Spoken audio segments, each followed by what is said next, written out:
LKG నుంచి 12th class వరకు కూడా ఉచితంగా చదువు చెప్పిస్తాడట మీ పిల్లలందరికీ. డిగ్రీలు చదువుకునే పిల్లలకు రాజశేఖర రెడ్డి గారు ఆ రోజు డాక్టర్లు, ఇంజనీర్లు, ఐఏఎస్ ఆఫీసర్లు కావాలనే ఫీజు రీఎంబర్స్మెంట్ తీసుకొచ్చారు. పేదవాడు పేదరికంలో బతకూడదనే తీసుకొచ్చారు ఆ రోజు రాజశేఖర రెడ్డి గారు. కొన్ని లక్షల మంది ఆ రోజు చదువుకున్నారు, ఇంజనీర్లు, డాక్టర్లు అయ్యారు. ఇవాళ పెద్ద పెద్ద ఉద్యోగాల్లో ఉంటా ఉన్నారు ఇవాళ. అదేవిధంగా జగన్ బాబు కూడా ఎన్ని లక్షల ఖర్చైనా కూడా మీరు ఏ చదువు చదవాలనుకుంటే కూడా ఆ చదువు జగన్ బాబు చదివిస్తాడని కూడా మీకు చెప్తా ఉన్నా. ఈరోజు చంద్రబాబు నాయుడు ఫీజు రీఎంబర్స్మెంట్ వస్తా ఉందా? చదువుకుంటున్నారా పిల్లలు? చదువుకోలే. రాజశేఖర రెడ్డి గారు మొత్తం ఫీజు కట్టేవాళ్ళు. రాజశేఖర రెడ్డి గారు ఉన్నప్పుడు మొత్తం ఫీజు కట్టేవాళ్ళు, చదువుకునేవాళ్ళు. ఇప్పుడు చూస్తామంటే మరి గవర్నమెంట్ స్కూల్స్ అన్నీ మూసేపించినాడు. నారాయణ లాంటి కాలేజీలన్నీ పెట్టి ఉన్నారు. దాంట్లో ఏమో 1,00,000, 1,50,000, 2 లక్షలు ఇంజనీరింగ్కు. ఈయన ఇచ్చేదేమో 30,000 ఇస్తాడు. ఒక్కోసారి ఈ సంవత్సరానికి అంతా కూడా ఇయ్యడు. మరి ఎలా చదువులు సాగుతాయి? మెరిట్లో ఉన్న పిల్లలు కూడా ఈరోజు చదువుకోలేని స్థితిలో ఉన్నారని కూడా మీకు చెప్తా ఉన్నాయి. ఇవాళ ఆరోగ్యశ్రీ రాజశేఖర రెడ్డి గారు ఉన్నప్పుడు ఉన్నవాళ్ళు లేని వాళ్ళు అందరూ ఒక చోట ఆరోగ్యశ్రీ పొందాలని, ఎటువంటి రోగం వచ్చినా కూడా భయపడాల్సిన పని లేదని ఆరోగ్యశ్రీ తీసుకొచ్చారు రాజశేఖర రెడ్డి గారు. ఈరోజు ఆరోగ్యశ్రీ వర్తిస్తుందా? ఈరోజు ఆరోగ్యశ్రీ వస్తుందా మీకు?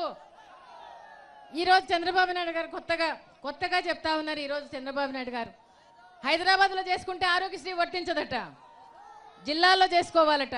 జిల్లాలో ఏమో సంవత్సరం అవుతుంది, ఆరోగ్యశ్రీ బిల్లులు ఇవ్వటం లేదు. మరి ఎలా ఆరోగ్యశ్రీ వర్తిస్తుంది అని అడుగుతా ఉన్నాను. ఇవాళ ఈరోజు మీ దగ్గరకు వచ్చి చెప్తా ఉన్నాడు, ఎన్టీఆర్ సేవతో 5 లక్షలు ఇస్తాను, ఆరోగ్యశ్రీ ఇస్తాను, ఎక్కడ మందులు కొనుక్కుంటే అక్కడ పే చేస్తానని చెప్తా ఉన్నాడు. నమ్మకం ఉందా? జగన్ బాబు వస్తే 1,000 రూపాయలకు పైన ఎన్ని లక్షల ఖర్చైనా కూడా, అది హైదరాబాద్లో అయినా, బెంగళూరులో అయినా, మెడ్రాస్లో అయినా, ఎక్కడైనా కూడా చేపించుకున్నా అది ప్రభుత్వం పే చేస్తుందని కూడా మీకు అందరికీ చెప్తా ఉన్నాయి. ఇవాళ 108 వస్తుందా? మనం ఫోన్ చేస్తే రాజశేఖర రెడ్డి గారు ఉన్నప్పుడు 10 నిమిషాల్లో వచ్చేది. కొన్ని లక్షల మంది పునర్జన్మ ఇచ్చింది 108. కుయ్ అని వచ్చేది. జగన్ బాబు వస్తే మళ్ళా 108 రై అని వస్తుంది. 104 మీ దగ్గరకు వస్తుంది మందులు ఇవ్వటం కోసం. మరి అదే విధంగా ఏమా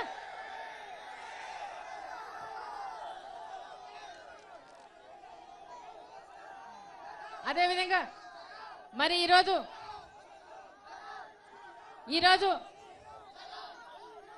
చిన్న ప్రాజెక్టులన్నీ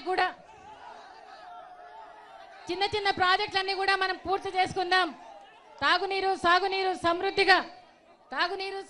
సమృద్ధిగా చేసుకుందాం. చిన్న ప్రాజెక్టులన్నీ కూడా తొందరలో ఈ జిల్లాలో జగన్ బాబు వచ్చి పూర్తి చేస్తాడని కూడా మీకు మాటిస్తా ఉన్నా. మరి బ్యాక్లాగ్ ఉద్యోగాలన్నీ కూడా భర్తీ చేస్తాడని కూడా మాటిస్తా ఉన్నా.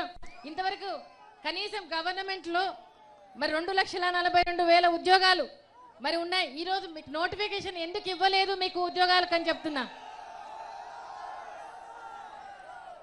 జగన్ బాబు అధికారంలోకి వస్తే ప్రతి గ్రామంలో కూడా గ్రామ సచివాలయం నిర్మించి మరి అక్కడ 10 మంది పిల్లల్ని తీసుకొని మరి గ్రామ సచివాలయం నడిపిస్తారని కూడా మీకు 10 మందికి ఉద్యోగాలు వస్తాయని కూడా చెప్తున్నా. 50 ఇండ్లకు ఒక వాలంటీర్ని పెట్టి వాలంటీర్కి 5,000 రూపాయలు వాలంటీర్కి ఇచ్చి మరి అన్ని సంక్షేమ పథకాలు ఏవైతే ఉన్నాయో మరి అన్ని కూడా మరి ఆరోగ్యశ్రీ కార్డు కానీ ఇంకోటి కానీ మరి ఇవన్నీ కూడా సంక్షేమ పథకాలు ఏవేవి అందాలనో ఇంటికి పెన్షన్ కానీ అవన్నీ కూడా మరి వీళ్ళు వాలంటీర్లు మీకు ఇంటింటికి డోర్ డెలివరీ చేస్తారని కూడా చెప్తా ఉన్నా. మీకు రేషన్ కార్డు కావాలన్నా మరి ఫీజు రీయింబర్స్మెంట్కి ఏదైనా అవసరం ఉన్నా, మీకు ఏదైనా సమస్య ఉన్నా, పెన్షన్ కావాలన్నా ఇంకోటి కావాలన్నా గ్రామ సచివాలయంలోనే ఏ రికమెండేషన్ అవసరం లేదు, ఎమ్మెల్యే రికమెండేషన్ అవసరం లేదు, ఎంపీ రికమెండేషన్ అవసరం లేదు. కేవలం 72 గంటల్లో మీకు ఏ కార్డు కావాలన్నా కూడా మీకు వస్తుందని కూడా మీకు చెప్తా ఉన్నా. మరి అదేవిధంగా పరిశ్రమలు మనకు వస్తే ఆ పరిశ్రమల్లో 75% లోకల్గా ఉండే వాళ్ళకే పిల్లలకే ఉద్యోగాలు ఇవ్వాలని అసెంబ్లీలో చట్టం తీసుకొచ్చి మీకు అందరికీ కూడా ఉద్యోగాలు కల్పిస్తారని కూడా చెప్తా ఉన్నాను ఇవాళ. మరి అదేవిధంగా డాక్రా అక్క చెల్లెమ్మలకు అందరికీ కూడా మాటిస్తా ఉన్నా. వైఎస్ఆర్ ఆసరా అనే పేరుతో ఎంత అప్పు ఉందో, ఎలక్షన్ రోజుకి ఎంత అప్పు ఉందో అంత అప్పు 4 దఫాలుగా అక్క చెల్లెళ్ళ పేరుతో మరి ఆ అప్పు అంతా కూడా తీర్చడానికి ఆ డబ్బు మీ చేతికే ఇస్తాడట జగన్ బాబు అని కూడా చెప్తా ఉన్నా అక్క చెల్లెళ్లకు. అమ్మ అక్క చెల్లెళ్ళందరికీ కూడా మీ తమ్ముడు మీ అన్న మీ చేతికే ఇస్తాడంటమ్మా, మీకు అందరికీ కూడా చెప్తా ఉన్నా. 4 దఫాల్లో మొత్తం అప్పు తీర్చబడుతుందని కూడా చెప్తున్నా. చంద్రబాబు నాయుడు గారు రుణమాఫీ చేస్తానని చెప్పాడు అక్క చెల్లెళ్లకు. ఏమి రుణమాఫీ చేశాడని కూడా అడుగుతా ఉన్నాను ఇవాళ. ఈరోజు పసుపు కుంకుమ అంటా ఉన్నాడు. అమ్మ పసుపు కుంకుమ ఇస్తానడమ్మా, మీకు ఇస్తానడా? అన్న అంటే అన్నిటికీ అన్నగా ఉండాలి. ఈరోజు ఎలక్షన్స్ వస్తానని చెప్పి అవసరానికి అన్న కాదు కావాల్సింది. ఈరోజు నాకు 1 కోటి మంది అక్క చెల్లెళ్ళు ఉన్నారని చెప్తా ఉన్నాడు. ఈరోజు అవసరానికి అన్న మీ దగ్గరికి వస్తా ఉన్నాడు. ముందు 9 సంవత్సరాలు పరిపాలన చేశాడు, ఇప్పుడు 5 సంవత్సరాలు పరిపాలన చేశాడు. ఎన్నిసార్లు పసుపు కుంకుమ పెట్టాడు, ఎన్నిసార్లు ఏమి ఇచ్చాడని మీకు అడుగుతా ఉన్నాను ఇవాళ. మీ భవిష్యత్తు నా భద్రత అని చెప్తా ఉన్నాడు. ఇదేనా మీ భవిష్యత్తు కాపాడేదని అడుగుతున్నాను. అదేవిధంగా వైఎస్ఆర్ చేయూత పేరుతో బీసీ, ఎస్సీ, ఎస్టీ, మైనారిటీ అక్క చెల్లెలందరికీ 45 సంవత్సరాలు నిండిన వారందరికీ కూడా మీ తమ్ముడు మీ అన్న 2 సంవత్సరాల నుంచి 4 సంవత్సరాల లోపల 75,000 మీ చేతుల్లోనే పెడతాడట మీ అన్న మీ తమ్ముడు అని కూడా చెప్తా ఉన్నా. సున్నా వడ్డీ లేని రుణాలు మీకు అందరికీ కూడా ఇస్తాడని కూడా మీకు అందరికీ చెప్తా ఉన్నా. అన్ని రకాలుగా అన్ని మేళ్ళు అక్క చెల్లెలకు అన్నగా తమ్ముడుగా మీకు అండగా దండగా ఉంటాడని మీకు చెప్తున్నాను.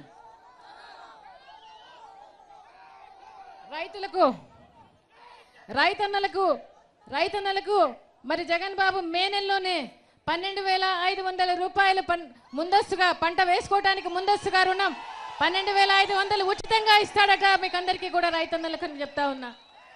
రాజశేఖర రెడ్డి గారు ఇచ్చిన ఉచిత విద్యుత్ 9 గంటలు ఇస్తానని చెప్తా ఉన్నాడు జగన్ బాబు అని కూడా చెప్తా ఉన్నా.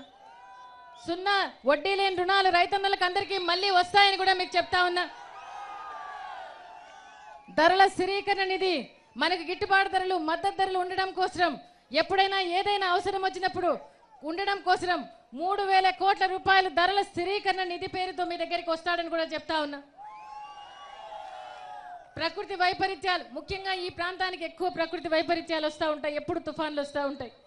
మీకే ముఖ్యంగా ఉపయోగపడతారు. ప్రకృతి వైపరీత్యాలకు సహాయంగా 4,000 కోట్ల రూపాయల నిధిని సహాయం నిధి ఏర్పాటు చేసి మీకందరికీ అన్ని రకాలుగా అన్ని విధాలుగా ఆదుకుంటాడని కూడా మీకు చెప్తున్నా.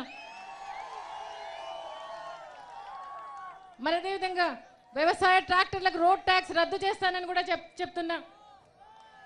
మరి అదేవిధంగా రైతు కుటుంబంలో రైతు చనిపోతే ఆ కుటుంబానికి మాత్రమే అంటే అప్పులకు సంబంధం లేకుండా ఆ కుటుంబానికి 7 లక్షల రూపాయలు ప్రభుత్వం ఇస్తుంది. అది అసెంబ్లీలో చట్టం తీసుకొచ్చి 7 లక్షల రూపాయలు మీకు మీ అన్న ఇస్తాడని కూడా మీకు అందరికి కూడా చెప్తా ఉన్నా నేను ఇవాళ.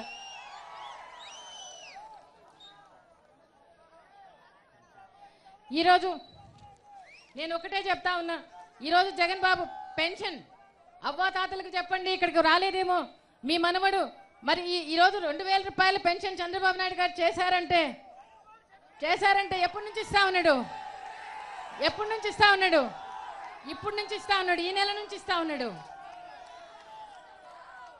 2 ఏళ్ల నుంచి జగన్ బాబు చెప్తా ఉన్నాడు, నవరత్నాలు ప్రకటిస్తా ఉన్నాడు. అవ్వాతాతలకు 2,000 రూపాయలు పెన్షన్ చేస్తానని చెప్తా ఉన్నాడు. అంత ప్రేమ ఉంటే ఈరోజు పెద్ద కొడుకుని అంటా ఉన్నాడు. ఇవాళ మీ భవిష్యత్తు నా భద్రత అంటా ఉన్నాడు. మీ పెద్ద కొడుకుని అంటా ఉన్నాడు. పెద్ద కొడుకు అయితే ఇట్లే చేస్తాడా, ఎలక్షన్ వచ్చేక ముందే చేస్తాడా అని అడుగుతా ఉన్నా. ఈరోజు ఎలక్షన్ 3 నెలలు ఉందనంగా ఈ నెల 2,000 రూపాయలు ఇచ్చాడు. జగన్ బాబు మళ్ళీ 3,000 రూపాయలు ఇస్తానంటే నేను 3,000 రూపాయలు నేను ఇస్తానని చెప్తా ఉన్నాడు. ట్రాక్టర్లకు రోడ్ ట్యాక్స్ తగ్గిస్తానంటే నేను ఇస్తానని చెప్తా ఉన్నాడు. ఇవాళ ప్రతి కులానికి కార్పొరేషన్ కమిటీని పెట్టి వాళ్ళ బాగోగులు చూస్తానని జగన్ బాబు చెప్తే ఇప్పటికప్పుడు ఈ రోజు 22 కమిటీలు వేసి నేను ఈ రోజు ఆదుకుంటానని చెప్తా ఉన్నాడు. ఇవాళ నేను చెప్తా ఉన్నా పులిని చూసి నక్క వాత పెట్టుకుంటే నక్క నక్కే, పులి పులే, అంతేనా? కాబట్టి రాజశేఖర రెడ్డి గారు ఏ విధంగా మాట మీద నిలబడేవారో, మాట ఇస్తే మాట తప్పేవాళ్ళు కాదు, మాట ఇస్తే మెడమ తిప్పేవాళ్ళు కాదు అని కూడా చెప్తా ఉన్నా. జగన్ బాబు కూడా మాట ఇస్తే మాట కోసరం, ఆ ఇచ్చిన ఓదార్పు యాత్ర కోసం మాట కోసరం ఆ రోజు కాంగ్రెస్ పార్టీ నుంచి బయటకు రావాల్సి వచ్చింది. బయటకు వచ్చి ఎంత కష్టపడ్డాడు ఆయన ఎంత కష్టపెట్టినా కూడా, ఆయన బాధలు పెట్టినా కూడా అన్ని బాధలు కష్టాలు ఏ రోజు మీ దగ్గరకు వచ్చి చెప్పుకోలేదు. కానీ మీకోసం మాత్రం పనిచేశాడు ఇంతకాలం అని కూడా చెప్తా ఉన్నా. కాబట్టి మాట కోసం ఎంత దాకైనా పోరాడతాడు ఆయన. నమ్మిన వాళ్ళ కోసం ఎంత దాకైనా పోరాడతాడు. ప్రేమించిన వాళ్ళ కోసం ప్రేమను పంచే వాళ్ళే కానీ దాచుకునే వాళ్ళు కాదు, దోచుకునే వాళ్ళు కాదని కూడా మీకు చెప్తా ఉన్నాను. ఇవాళ నేను ఒక్కటే జగన్ బాబు ఆశిస్తా ఉన్నాడు. మీ అందరూ కూడా నేను ఒక్క మాట అడుగుతా ఉన్నా, మిమ్మల్ని అందరినీ కూడా అడగటానికే వచ్చాను నేను ఇవాళ. లాస్ట్ టైం మనము 40 ఏళ్ళ అనుభవం ఉందని, ఇంకోటి ఉందని చంద్రబాబు నాయుడు గారు ఏదో చేస్తాడని చెప్పి ఆయన అబద్ధపు మోసాలు వాగ్దానాలు 600 వాగ్దానాలు తీసుకొచ్చాడు. 5 మాఫీలు చేస్తానని మీ దగ్గరికి వచ్చాడు. 40 సంవత్సరాల అనుభవం ఉంది, నేను రాజధాని కడతానని వచ్చాడు. మోసపోయాం మనం అందరం కూడా. ఆ రోజు వైఎస్ఆర్సీపీని గెలిపించుకోలేకపోయినాం. ఈ రోజు అలాంటి మోసపోవద్దని మిమ్మల్ని అందరినీ విజ్ఞప్తి చేయడానికి వచ్చాను. ఒక్కసారి అవకాశం ఇవ్వండి. రాజశేఖర రెడ్డి గారిని మీరు ఎన్నుకున్నారు, ఆయన పాలన మీరు చూశారు. జగన్ బాబు కూడా అంతకంటే ఎక్కువగా చేయాలని ఆయన ఆశపడతా ఉన్నాడు. వాళ్ళ నాయన ఈ రాష్ట్రానికి ఏదైతే మంచి చేశాడో ఆ మంచి రాష్ట్ర ప్రజలకు, రాష్ట్రానికి కావాలని కోరుకుంటా ఉన్నాడు. ఈ రాష్ట్రాన్ని మళ్ళా గొప్ప స్థానంలో నిలబెట్టాలని ఆయన వంతు ఆయన కష్టపడతా ఉన్నాడు. ఆశీర్వదించమని మిమ్మల్ని అందరినీ కోరుతా ఉన్నా. నవరత్నాల పేరుతో, రాజశేఖర రెడ్డి గారి ఆశయాల పేరుతో మరి ఏవేవైతే సంక్షేమ పథకాలు వస్తా ఉన్నాయో నవరత్నాల పేరుతో ప్రతిదీ కూడా మీ ఇంటికి అందించాలని, మీకోసం ఉండాలని, మీ మనవడిగా, మీ అవ్వాతాతల మనవడిగా, మరి అమ్మా నాయన కొడుకుగా, అన్నదమ్ములకు తమ్ముడుగా, అన్నగా, అక్క చెల్లెళ్ళకు తమ్ముడుగా, అన్నగా ఉండాలని ఆశపడతా ఉన్నాడు. ఒక్కసారి దీవించండి, ఒక్కసారి ఆశీర్వదించండి అని కోరుతా ఉన్నా. ఈ మాట నేను జగన్ బాబు తల్లిగా మీకు చెప్పడం లేదు, మీ గుండెల్లో పెట్టుకున్న రాజశేఖర రెడ్డి గారి భార్యగా మీకు అందరికి అడగడానికి వచ్చా నేను ఇవాళ అడుగుతున్నా. ఒక్కసారి మీరు ఓటుకు పోయినప్పుడు రాజశేఖర రెడ్డి గారిని మీ గుండెల్లో చూసుకోండి. ఒక్కసారి మీరు ఓటుకు పోయినప్పుడు జగన్ బాబుని మీ కన్నుల్లో చూసుకోమని మిమ్మల్ని అందరినీ కూడా అడుగుతా ఉన్నాను ఇవాళ. మీ చూపుడు వేలు ఓటు, ఫ్యాన్ గుర్తు మీద ఓటు వేసి గెలిపించాలని మిమ్మల్ని కోరుతా ఉన్నా. ఒకటి మీకు గుర్తు చేస్తా ఉన్నా, మన రాష్ట్రం బాగుపడాలంటే, మన రాష్ట్రం బాగుండాలంటే మన రాష్ట్రానికి స్పెషల్ స్టేటస్ అనేది కావాలి. స్పెషల్ స్టేటస్ అనేది మన ముఖ్యం. మన రాష్ట్రం అభివృద్ధి చెందాలంటే స్పెషల్ స్టేటస్ కావాలి. ఎన్నో పరిశ్రమలు వస్తాయి, ఎన్నో రాయితీలు వస్తాయి. అప్పుడు ఎంతో మంది పరిశ్రమలు పెట్టడానికి వస్తారు, ఏమన్నా కట్టడానికి వస్తారు. మనం అది పోగొట్టుకుని ఈరోజు ఏమీ లేని స్థితిలో మనం ఉన్నాం ఇవాళ. నిజంగా రాజశేఖర రెడ్డి గారు మన మధ్య నుంచి వెళ్ళిపోయిన తర్వాత రాష్ట్రానికి వచ్చిన కష్టం, మీకు వచ్చిన నష్టం, బాధ నిజంగా నాకు ఎక్కువ అనిపిస్తుంది, పెద్దదనిపిస్తూ ఉంది కూడా. మరి కష్టం, ఈ బాధ మనం అందరం సంతోషంగా ఉండాలంటే మన రాష్ట్రానికి స్పెషల్ స్టేటస్ కావాలి. 4.5 సంవత్సరం బీజేపీతో ఉండి స్పెషల్ స్టేటస్ సాధించలేని అసమర్థత ముఖ్యమంత్రి ఓటు వేయాలనా మనం అని అడుగుతా ఉన్నా. ఈరోజు జగన్ బాబు ఒకటే చెప్తా ఉన్నాడు. ఈరోజు చంద్రబాబు నాయుడు గారు మాట్లాడుతూ ఉన్నారు. మరి ఈరోజు ఆయన బీజేపీతో ఉన్నంత కాలం జగన్ బాబును మరి కాంగ్రెస్, తల్లి కాంగ్రెస్, పిల్ల కాంగ్రెస్ అన్నాడు. 4.5 సంవత్సరం అంతా అయిపోయింది, మళ్ళీ కాంగ్రెస్తో కలిశాడు. ఈరోజు మళ్ళీ బీజేపీ, కేసీఆర్, మోడీ అని అంటా ఉన్నాడు. ఇవాళ నేను ఒక్క మాట చెప్తా ఉన్నా, జగన్ బాబు కేసీఆర్తో కలవలేదు, జగన్ బాబు మోడీతో, బీజేపీతో కలవలేదు, జగన్ బాబు కాంగ్రెస్తో కలవలేదు. ఒంటరిగానే పోరాటం చేస్తా ఉన్నాడు. సింహం ఎప్పుడు ఒంటరిగానే పోరాటం చేస్తుంది. కాబట్టి మీరు ఎవ్వరు కూడా అనుమాన పడాల్సిన పని లేదు. మనకు ఒకటే జగన్ బాబు చెప్తా ఉన్నాడు, 25 మంది ఎంపీలను మనం గెలిపించుకుంటే ఎవరైతే ఈరోజు మనకు బీజేపీ ఇవ్వలేదు ఇస్తానని, కాంగ్రెస్ ఇవ్వలేదు ఇస్తానని, ఆ రోజు ఎవరైతే స్పెషల్ స్టేటస్ నా రాష్ట్రానికి ఇస్తారో, నా ప్రజలు బాగుపడేదానికి ఇస్తారో, నా ప్రజల సంక్షేమం కోసం ఎవరు స్పెషల్ స్టేటస్ ఇస్తారో వాళ్ళకి నేను మద్దతు ఇస్తానని చెప్తా ఉన్నాడు. ఇక్కడ నుంచి నేను రాష్ట్ర ప్రజానికానికి అందరికీ కూడా విజ్ఞప్తి చేస్తా ఉన్నా.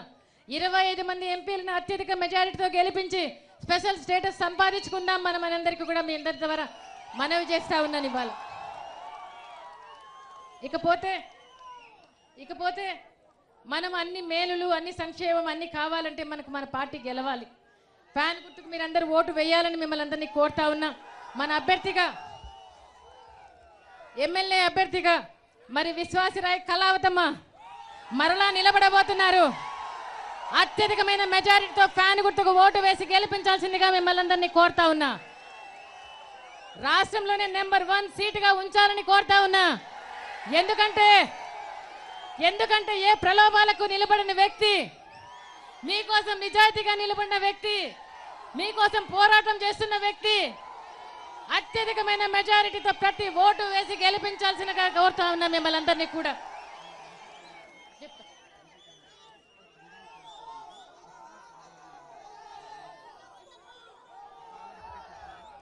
ఇకపోతే ఎంపీ క్యాండిడేట్ గొడ్డేటి మాధవి, ఆ అమ్మాయి కూడా మరి తండ్రిని పోగొట్టుకున్న అమ్మాయి, ఆ అమ్మాయి కూడా చాలా చాలా చాలా చాలా సింపుల్ గా ఉంది. మీకోసం నిలబడే వ్యక్తి. ఈ అమ్మాయిని ఎంపీ క్యాండిడేట్ గా గెలిపించమని, అత్యధికమైన మెజారిటీతో గెలిపించమని మిమ్మల్ని అందరినీ కోరుతా ఉన్నా. గిరిజనులంటే రాజశేఖర రెడ్డి గారి మనుషులు, అది తెలిసే మీ అందరికీ అన్యాయం చేస్తా ఉన్నాడు చంద్రబాబు నాయుడు గారు. మన ప్రభుత్వం తెచ్చుకొని మన ఎంపీని, మన ఎమ్మెల్యేని గెలిపించుకొని అన్ని కూడా మనం సాధించుకుందామని మరొకసారి చెప్తూ, ఫ్యాన్ గుర్తుకు ఓటు వేసి అత్యధికమైన మెజారిటీతో మాధవిని గెలిపించాల్సిందిగా మిమ్మల్ని అందరినీ కూడా కోరుతా ఉన్నా.